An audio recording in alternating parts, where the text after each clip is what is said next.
ramai-ramai tu Alpha yang paling kecil je dekat situ.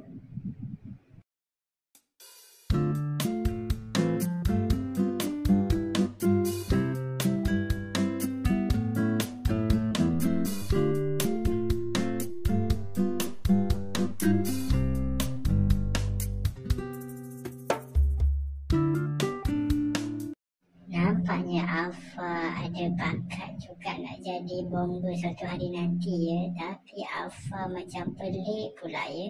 Kenapa pula hari ni tiba-tiba jadi bomber?